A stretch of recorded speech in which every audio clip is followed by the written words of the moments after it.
So a couple of weeks ago, we kind of got this surprise because the Holy Apostle Book Club was meeting, and I think it was like a Tuesday. They're meeting and reviewing the book, I Will Push You, which I told you about. It's about the two guys who one's he has kind of like this ALS, rare disease that makes him quadriplegic, and his best friend pushes him through the Camino, through Spain. And so the book club was having the book review, and kind of out of the blue as a surprise, the two guys who wrote the book showed up for the book club. And I have to say, really, I was just kind of stunned at them. They're very funny, and yet spiritually deep. And at one point, something they said really caught my attention. Now, it's not going to be an exact quote because it was extremely late at night. It was like 8:30, which is late for me. But so somebody said, "Well, do you ever get upset or mad at God that you're stuck in a wheelchair?" And the guy said, "Not really. I don't dwell on that." He said, "Because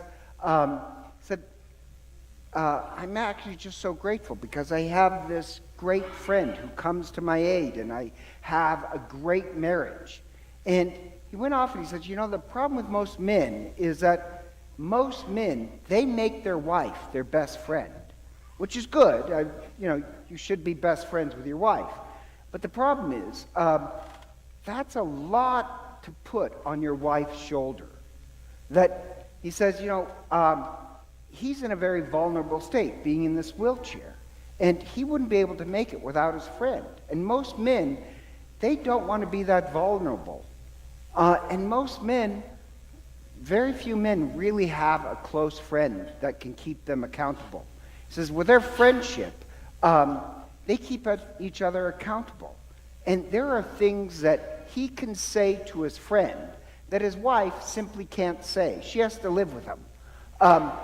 And yet, being friends, they can say, you're being a jerk to your wife. They can keep each other accountable. And the odd part is, their friendship has made their marriages better, which I just thought was really interesting. So he said he doesn't really focus on, the fact that he's stuck in this wheelchair because he's just so grateful for all these people in his life. And I just thought that was very true, that I just think most men, they probably do make their wife their best friend, and there's not somebody outside them to keep them a little bit more accountable.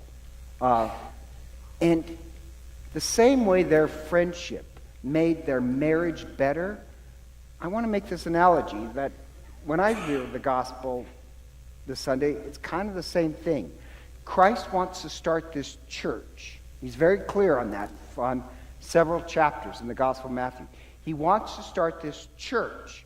And this community, we're going to keep each other accountable. And we're going to make people's marriages and this world a better place. Christ wants to start this institution that, yes, will bring more honesty into our lives and make the world a better place. Because look at like the first reading, kind of the same thing. It's the prophet.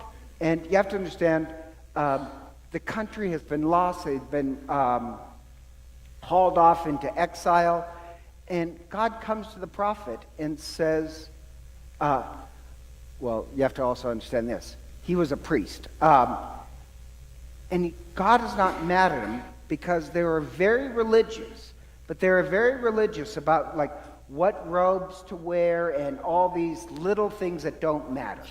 They're very religious about that, but about honesty and justice and accountability, they let that one go, and then they claim to be religious. So now God says to the prophet, I am appointing you a watchman. You have to speak out when you see evil. You have to keep people accountable. And what I think is kind of amazing about that is that in our baptism, everybody here who's been baptized, after you're baptized, we smeared oil, or somebody did, all over your head. And you were anointed to be a prophet. That's part of the job of being a church is that we keep each other accountable. We are appointed by God as watchmen to make our lives and each other's lives better by a little bit of honesty. Or the gospel is kind of the same thing. If somebody sins and you see this person messing up, it's kind of like the two friends in I'll Push You. You have to say to them, you're being a jerk to your wife, or something. Except I like that, where Christ creates this community to really keep each other and the world accountable. And in the Gospel of Matthew, the church is supposed to be the sign of both love and honesty in the world. We're supposed to be this force for justice and care and love, but also accountability. That's the shocking part. And it does remind me of kind of I'll Push You, because the two friends and their wives and their other friends, they form this community of love, but it also keeps people accountable. Do you get the analogy? It makes the world a better place. And I think that's what the church is supposed to be. Christ did not come just to save a bunch of individuals so that they're saved, or whatever that means. Christ did not come just for disciples to stay home and know that they're going to heaven. Christ came to form this institution, and we're supposed to be the ones that make the world a better place, and part of our job is keeping each other accountable. That's a good thing. That's what we're destined to.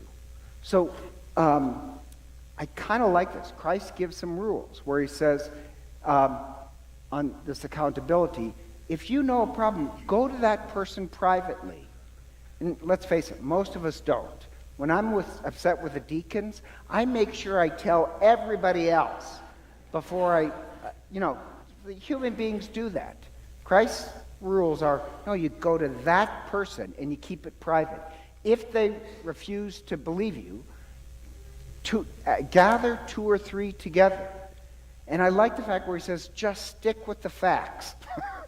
And then he says, if they refuse to believe you, take it to the church. Remember, Matthew is very institutional. Jesus is. Take it to the church. And if they refuse to change after that, he gives this cryptic line of, then treat them as a tax collector or a Gentile. Well, and this drives me up the wall. Some people in the church, they act and they interpret this way as, well, if you sin, then we're excommunicating you, we're circling the wagons, and you're not allowed in. I don't think that's what Jesus meant. Remember, this is Matthew, who was a tax collector. How did Jesus treat the tax collectors and us Gentiles? He welcomed us in. He forgave us. And I just think there's going to be some people, they're probably Irish, they're very stubborn, and even when you point out their faults, they are going to refuse to change. There's members of my family very much like that. And I think your only choice is to show forgiveness. That's exactly what Christ does. Show mercy to them. Don't tear the community apart because of somebody else's faults, but you must keep each other accountable.